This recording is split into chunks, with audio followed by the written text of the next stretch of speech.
What happened in the markets last week? What was driving some of the market price action that we saw, through some of the data-dependent news that we had released throughout the week? We're going to be covering that, as well as looking at what we can anticipate to see the market do this week with the data-driven news that's going to be coming out, as well as the fact that it's also earnings season. So it's important to note that as well. I'm also going to be adding a couple of announcements to this channel, so please stay tuned to find out more. Of course, as always, please don't forget to subscribe, like, and hit that notification bell to keep yourselves in the loop. Now, before we get into anything, as always, please pause the video if you need to, read the disclaimer. Nothing that I say in these videos are of financial advice. They are my own personal thoughts, opinions, and experiences. If you are seeking official, proper financial advice, please go and pay a professional to do so. Now, with that out of the way, let's get straight into the announcements. I'm quite excited about this, guys, so I hope you're going to be excited about this also. And you would have already seen some of these changes anyway if you're watching this video. And that is mainly the fact that I've now changed the channel name from BigK Crypto to the Earn, Invest, Repeat Show. And the main reason for doing this, guys, is basically because, well, it's not fair to be labeling myself as just crypto anymore, because I'm not just talking about crypto. I'm going to be talking about, the traditional markets, the legacy markets. I'm going to be talking about commodities, equities, Forex, real estate, if I see anything interesting there, ETFs, basically how to make your money work for you. Okay, not just trading and investing in crypto, but of course other instruments and channels of doing so as well. So to do that, I thought it's best to start with a fresh slate, start with a new channel name, a new logo, and everything else, and of course a new look. Yes, that's right, you can now see me. I'm not just a screen on the screen. I thought it would be important to add my face to the channel. It's something that I've wanted to do for quite a long time anyway, mainly for the reason of the fact that it's more relatable. Okay, I want you to relate to me, and when I'm talking about things, you can see me, you can see my hands being waved in the air, a very Greek thing to do, but yeah, in any case, I wanted to put my face on the videos, and you get to see me, okay, not just the screen that I showed you. Also, it does help me out as well, okay. Editing the videos with and adding lots of b-roll just to kind of keep the flow and the momentum moving, because I can't just keep a static screen up for you, okay, just looking at the chart and talking for 5 minutes would be very boring. So I thought it would be a nice way to kind of keep the videos going, so to speak. So yeah, let me apologize for cracking any of your screens. And on that note, let's get into it. So hold on, bear with me when I go through some of these teething problems with changing scenes and stuff. There we go. All right, so you can see here we've got Forex Factory, and this is last week's news and data that came out. All right, now also let me first apologize for bringing this a bit late to you. I did want to do this over the weekend, but it was our Greek Easter last week, so well, over the weekend, should I say. So if anyone celebrate Greek Easter, I hope you all had a great one. I hope you filled yourselves up with souvla and everything else. If not, I hope you all had a great weekend anyway. But anyway, that being said, last week we saw, I would say, three main bits of data that came out that was really interesting to see. And the first, of course, and the most important in my opinion, was the CPI. Now, if you don't know what the Consumer Price Index is, ladies and gentlemen, please look at this video in the top right corner of your screen. Okay, it will be up there. And that video explains to you, at least the first half anyway, of what CPI actually is and what it does and what it means, right, and how it can move the markets. It's important information and important data. So yeah, we had the CPI. Okay, that was on Wednesday, and we can see everyone was anticipating what would be the CPI number for March, right, and it actually continued the trend that we were looking for, which is that it came down now. All right, so we're now in the fives. Okay, we're at 5%. Just 0.1% lower than what was expected, and this is on an annualized basis, by the way. Okay, year on year, and the core, yeah, was pretty much the same, as we can see here, and it was pretty much in line with what we were expecting. So all this tightening that the Federal Reserve and other central banks have done, plus some of the supply side issues that have been clarified and starting to have an impact, and we're starting to see that inflation go in the right direction, right, which is great on the surface. All right, it's very important to note that, because there are deeper issues that I'm going to try and cover in this video as well. But in any case, we saw this number come down. Okay, of course, the previous month, February, was 6%, so we're down at 5%. So we are headed in the right direction, so to speak. So that was the CPI index. That was quite important to see last week. It was followed on by the FOMC meeting minutes. Okay, and that is basically a detailed record of the FOMC's most recent meeting. It seems like one of the things that they talked about, that it seemed to be that there was some fallout about the Silicon Valley banks and a bit of a banking crisis, that they're calling for a potential recession. And this is very important, right? And it's very important because, well, finally the Fed have used the R word, okay, which is recession. It's something that they haven't done up until now, and we have been waiting for that. They're now finally admitting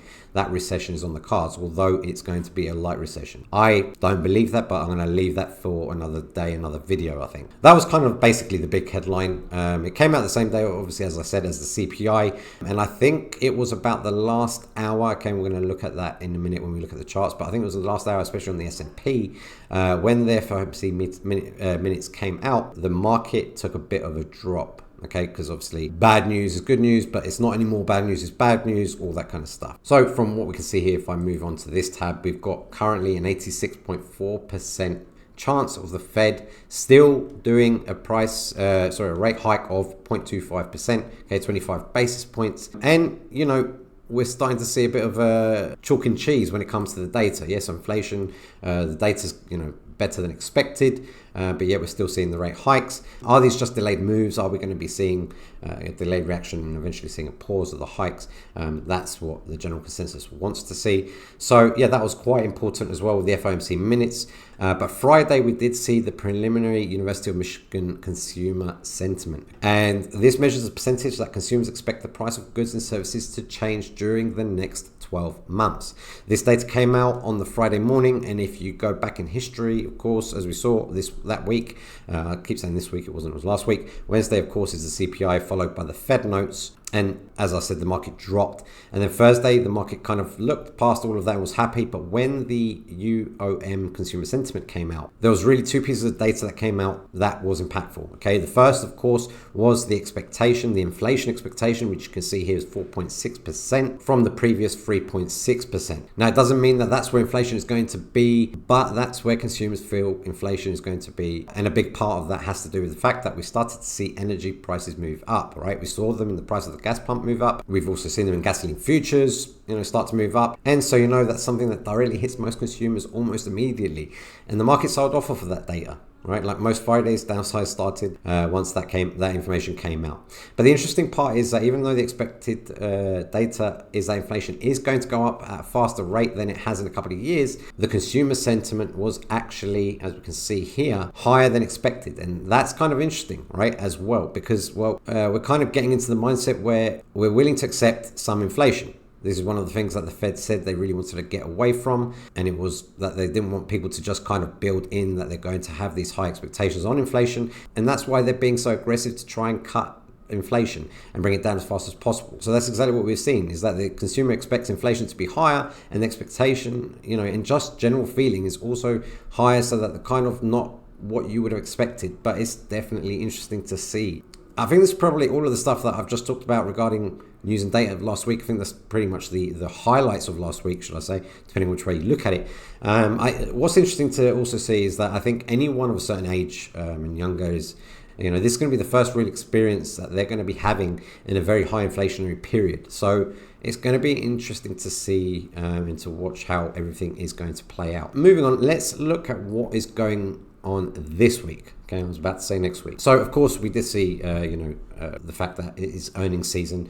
I'm not going to talk too much about that. I might do another video about that this week. But so far, yesterday we had the Empire State Manufacturing Index came out at 10.8, right, which is quite high, a lot higher than it was in the previous month anyway.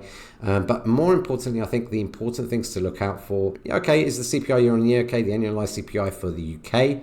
It's going to be interesting to see what's going to happen tomorrow with that. But Thursday, we have the Philly Fed Manufacturing Index, the unemployment claims, and of course on Friday, we have basically PMI day, Purchasing Manufacturing Index. So an interesting week to say the least, and we're going to see quite a bit of market action, I think, based off of what some of this data is going to be telling us. Now, let's move over to the actual charts itself. We need to change that. And there we go. We should be able to see the charts there.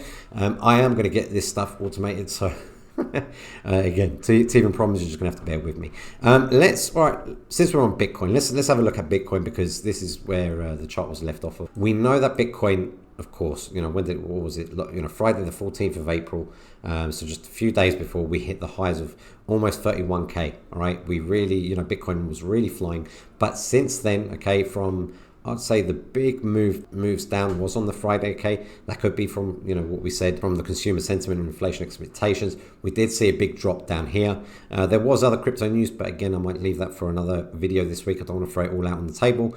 We sat in the sideways channel, and we're now down in this point here. We came down to just about 29k. All right, we are rebounding today, so that is good to see, and we want to see where it's taking us. So we had a lot of this liquidity moving down, right? Big sell-offs happening here, especially from this candle, which we have yet to take over. Now the 50 EMA is here, and we've now just crossed it. So what I want to see for the remaining of today, to really see that we're going to feel that we're going to be seeing more market trend moving upwards, I want to make sure that we're going to be staying above this range daily high and moving on higher throughout the day. But in any case, bit of a correction. Are we seeing this as a head and shoulders pattern? Whatever. If you use technical analysis and that kind of stuff, you can look at it like that if you like. But Bitcoin, most notably, take a bit of a move to the downside, and it's now starting to correct itself. So it's going to be interesting to see what's going to happen with Bitcoin this week. The S&P 500 was interesting. Again, let's move this over to the 4 hour. Let's go through that timeline as well, okay, that we were saying. So as you can see here, this was the start of the week. Monday and Tuesday, we had this nice big uptick. S&P was going up high, and then we had this big move to the downside, which was, as you can see, just by the end of the close of the trading day.